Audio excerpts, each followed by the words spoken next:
भाई नाश्ते की टेबल पर बैठे थे। प्रियंका, मेरा नाश्ता कहाँ है?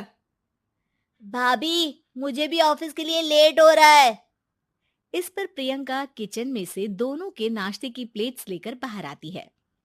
लो भाई, आप दोनों का नाश्ता। किसी को भी 1 मिनट का सब्र नहीं है।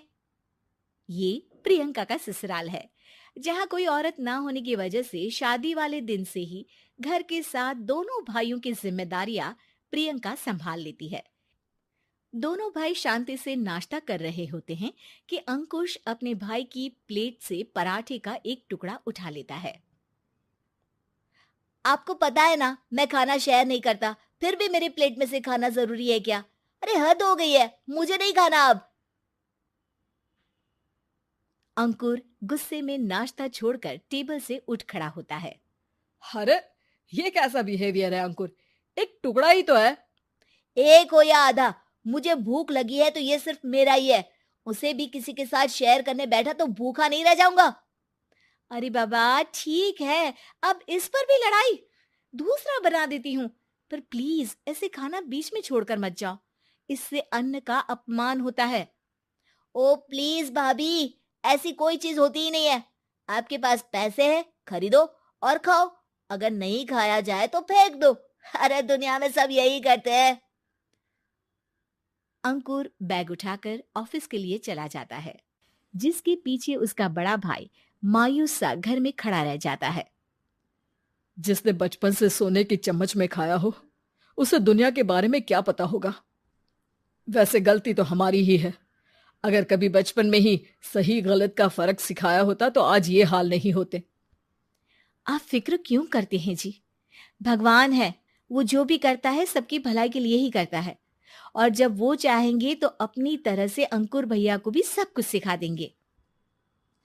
पत्नी की बात पर विश्वास कर अंकुश भी ऑफिस चला जाता है।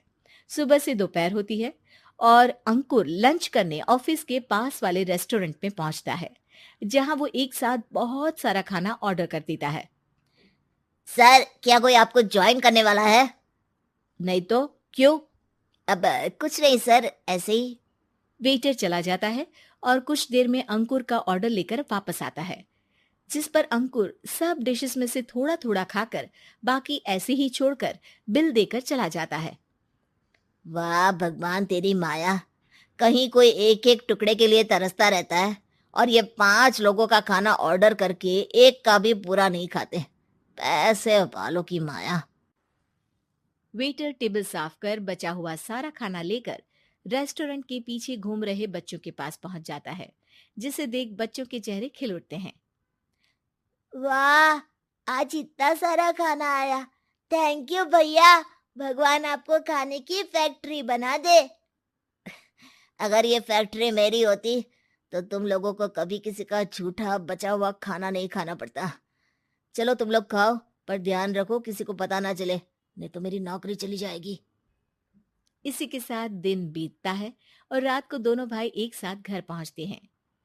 कुछ देर में सब डिनर करने बैठते हैं, जहां अंकुश अंकुर को समझाने की कोशिश करता है।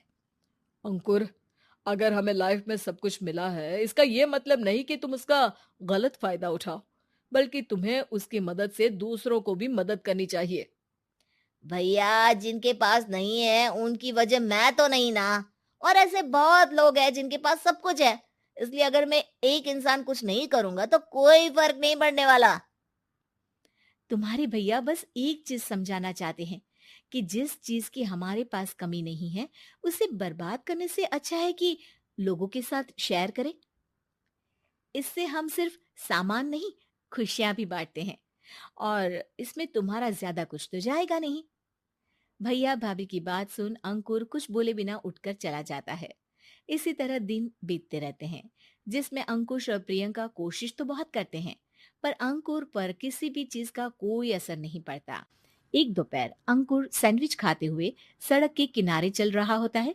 तभी उसकी नजर आइसक्रीम वाले पर पड़ती है और वो सैंडविच सड़क किनारे फेंक आइसक्रीम खरीदने पहुंच जाता है। अब इसे कहते हैं जिंदगी का सुख।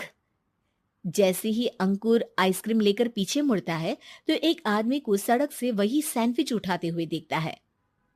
वो आदमी बहुत कमजोर, गरीब, जैसे बहुत दिनों से खाना ना खाया हो वैसा लग रहा था। अंकुर उसके पास जाकर खड़ा हो जाता है। उसे देखकर आदमी सैंडविच अंकुर की तरफ कर देता है। आपको भी खाना है क्या? क्या हम इसे आधा आधा कर ले? मुझे बहुत भूख लगी है। वो मेरा ही झूठा सैंडविच है। तुम दूसरा खरीद कर क्यों नहीं खा लेते? इसे क्यों खा रहे हो?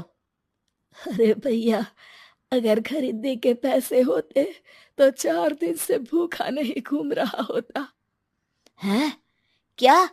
तुमने 4 दिन से कुछ नहीं खाया, फिर भी इस आधे सैंडविच को मेरे साथ बांटने के लिए तैयार हो गए? क्यों?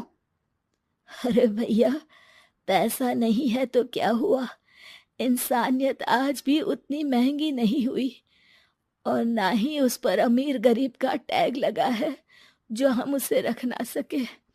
पर अफसोस, आजकल लोगों के अंदर पोषण, खून या विटामिन से ज्यादा इंसानियत की कमी होने लगी है। आदमी की बातों से अंकुर को समझ में आ जाता है कि वो आज तक कितना गलत काम करता आ रहा था। इसके बाद से वो अपनी किसी के साथ शेयर नहीं करने और खाने को बर्बाद करने वाली आदत को छोड़ देता है।